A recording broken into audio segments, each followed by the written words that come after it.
Video గనుక నచ్చినట్లయితే please like చేసి సబ్స్క్రైబ్ చేసుకొని సపోర్ట్ చేయండి. ఇక లేట్ చేయకుండా వీడియోలోకి వెళ్ళిపోదాం. ఇక జలంధర్ కొడుకు ఎలాగైనా మిమ్మల్ని ఈరోజు ఈ కత్తితో చంపాలి అనుకున్నా కానీ అలా జరగనివ్వను. ఎందుకంటే ఆ జెండేకి శత్రువులు అటాక్ చేశారని తెలుసుకోవాలి. అప్పుడే మనశ్శాంతి లేకుండా చస్తాడు. అందుకే ఈ కత్తితో మిమ్మల్ని గాయపరుస్తాను. ఎలాగైనా ఈరోజు నా చేతుల్లో నుంచి మీరు తప్పించుకోలేరు అని చెప్పి జలంధర్ కొడుకు మనసులో అనుకుంటూ వాళ్ళ దగ్గరికి వెళ్తూ ఉంటాడు.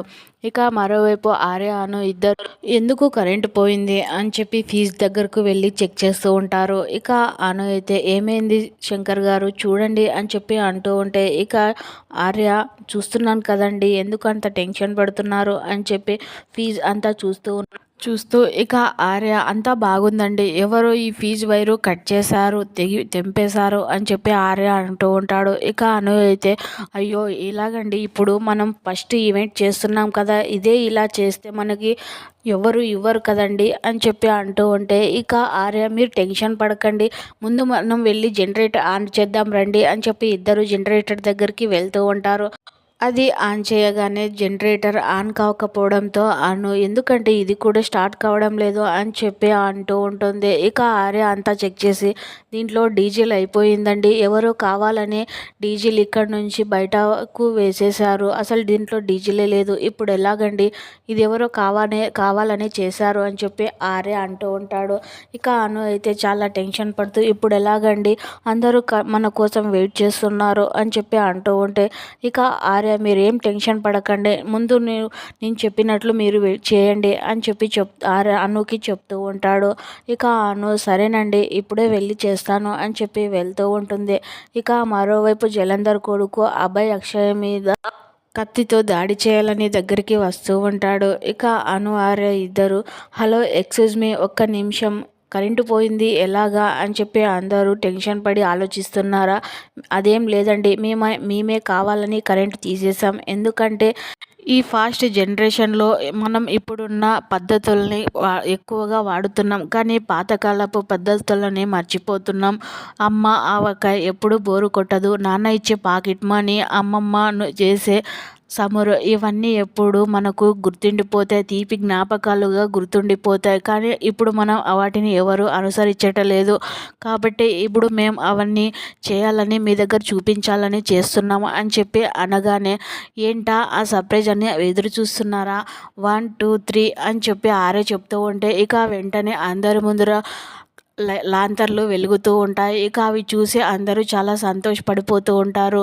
ఇవి మన తీపి జ్ఞాపకంగా ఒకప్పుడు వీటి ముందే మనం భోంచేసేవాళ్ళం. వెన్నెల్లో భోజనం అంటే ఎవరు ఇష్టపడరు చెప్పండి, అందుకే ఇలా ఏర్పాటు చేశాం, ఇది మీకు నచ్చుతుందని మేము అనుకుంటున్నాం, అందరికీ థ్యాంక్ యూ అని చెప్పి ఆరే చెప్తూ ఉంటే ఇక అబ్బాయి అక్షయ్ ఇద్దరు అన్నయ్య ఈ వాయిస్ విన్నావా, ఈ వాయిస్ మన నాన్నలాగే ఉంది కదా అని చెప్పి అక్కి చెప్తూ ఉంటే ఇక అబ్బాయి కూడా అవును అక్కి ఈ వాయిస్ కరెక్ట్గా నాన్న మాట్లాడినట్లుగానే ఉంది అని చెప్పి అంటూ ఉంటాడు.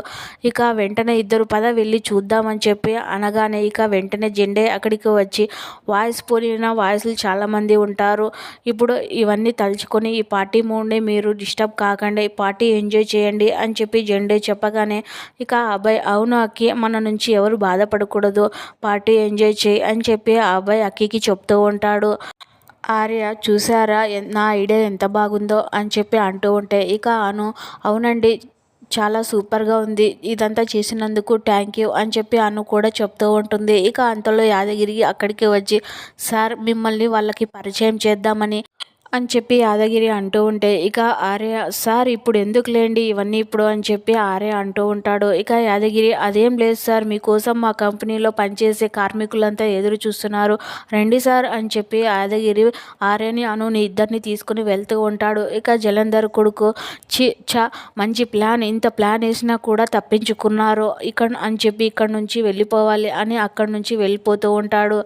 ఇక మరోవైపు అను ఇంటి ముందర ముగ్గు వేస్తూ ఉంటుంది. ఆర్య తమ్ముళ్ళు ఇద్దరు పైన ఎక్సర్సైజ్ చేస్తూ ఉంటారు. ఇక అంతలో చెల్లెళ్ళు అక్కడికి వచ్చి అక్క మేము గుడికి వెళ్తున్నాం అని చెప్పి చెప్తూ ఉంటారు. ఇక అప్పుడే లేచిపోయి రెడీ అయిపోయారా, కాసేపు ఆగి ఉంటే నేను కూడా వచ్చింది కదా అని చెప్పి అంటూ ఉంటే, ఇక సంధ్య అక్కడ కూడా వచ్చి ఏదైనా టాస్క్ పెడతావా ఏంటి అని చెప్పి తిట్టుకుంటూ ఉంటే, ఇక వెంటనే ఏంటి అంటున్నావు అని చెప్పి అంటూ ఉంటుంది. ఇక శ్రావణి అదేం లేదక్క, అక్కడికి వచ్చినా కూడా నువ్వు ఇంటికి వెళ్దామని చెప్పి అంటావని అంటుంది అంతే అని చెప్పి అంటూ ఉంటారు. ఇక అయితే సర్లే జాగ్రత్తగా వెళ్ళిరండి అని చెప్పి అంటూ ఉంటే, ఇక శ్రావణి సంధ్య ఇద్దరు నీ గురించి కూడా మేమే మొక్కుకుని దేవుడికి దండం పెట్టుకుంటాంలే అక్క అని చెప్పి అంటూ ఉంటే, ఇక ఆర్య తమ్ముళ్ళు వినాలని చెప్పి ఇద్దరు అక్క మేము పక్కనే ఉన్న లక్ష్మీనరసింహస్వామి టెంపుల్కి వెళ్తున్నాం అని చెప్పి గట్టిగా చెప్తూ ఉంటారు. ఇక ఆర్య తమ్ముళ్ళు ఇద్దరు మనసులో ఓహో ఆ గుడికి వెళ్తున్నారా, ఉండండి మీ చెప్తా సంగతి అని చెప్పి మనసులో అనుకుంటూ ఉంటారు. ఇక అయితే సర్లే జాగ్రత్తగా వెళ్ళిరండి అని చెప్పి చెప్తూ ఉంటుంది. ఇక వెంటనే ఆర్య తమ్ముళ్ళు కూడా రెడీ అయ్యి వెళ్తూ ఉంటారు. ఆర్య అక్కడికి వచ్చి ఎక్కడికి రా వెళ్తున్నారు, అప్పుడే పొద్దున్నే లేచి రెడీ అయ్యి వెళ్తున్నారేంటి అని చెప్పి అనగానే అన్నయ్య మేము లైబ్రరీకి వెళ్తున్నాం, వెంటనే వచ్చేస్తాంలే అన్నయ్య అని చెప్పి అంటూ ఉంటే, ఇక ఆర్య సరేరా మంచి మసాలా దట్టించి చికెన్ కూర వండుతాను, వెంటనే వచ్చేసేయండి అందరం కలిసి భోంచేద్దామని చెప్పి ఆర్య చెప్తూ ఉంటాడు. ఇక తమ్ముళ్ళు ఇద్దరు సరే అన్నయ్య అని చెప్పి వెళ్తూ ఉంటారు. ఇక ఆర్య అవును ఇంతకీ గౌరీ గారు ఏం చేస్తున్నారో ఏమో, ఒకసారి పలకరిస్తే పోలే అని చెప్పి దగ్గరికి వెళ్తూ ఉంటాడు. ఏమండో గౌరీ గారు కింద వంగి ముగ్గేస్తే సరిపోదండి, ఒకసారి మా తమ్ముళ్ళను చూడండి, ఫ్యూచర్ మీద ఎంత ఇంట్రెస్ట్ ఉందో చూడండి, చదువుకోవడానికి పొద్దున్నే లేచి రెడీ అయ్యి వెళ్తున్నారు అని చెప్పి అనుకి ఆర్య చెప్తూ ఉంటాడు. ఇక ఓహో చదువుకోవడానికి వెళ్తున్నారో ఏ సినిమాకు వెళ్తున్నారో అని చెప్పి మనసులో అనుకుంటూ ఉంటుంది. ఇంతకీ మీ చెల్లెళ్ళు లేచారా లేదా అండి అని చెప్పి ఆర్య అంటూ ఉంటే, ఇక చాలా కోపంగా ఏమండో మా చెల్లెళ్ళు ఎప్పుడో లేసి అప్పుడే రెడీ అయ్యి గుడికి కూడా వెళ్ళారు అని చెప్పి అంటూ ఉంటుంది. ఇక ఆర్య మనసులో గుడికే వెళ్ళారో ఎవరితో ముచ్చట్లు పెట్టుకోవడానికి వెళ్ళారో అని చెప్పి మనసులో అనుకుంటూ ఇక అవును గౌరీ గారు మా తమ్ముళ్ళ గురించి చెప్పుకోవాలంటే నాకు చాలా గౌరవంగా ఉంది అని చెప్పి అంటూ ఉంటే, ఇక కూడా నా చెల్లెళ్ళ గురించి చెప్పడానికి నాకు కూడా చాలా గర్వంగా ఉంది అని చెప్పి లోపలికి వెళ్తూ ఉంటుంది.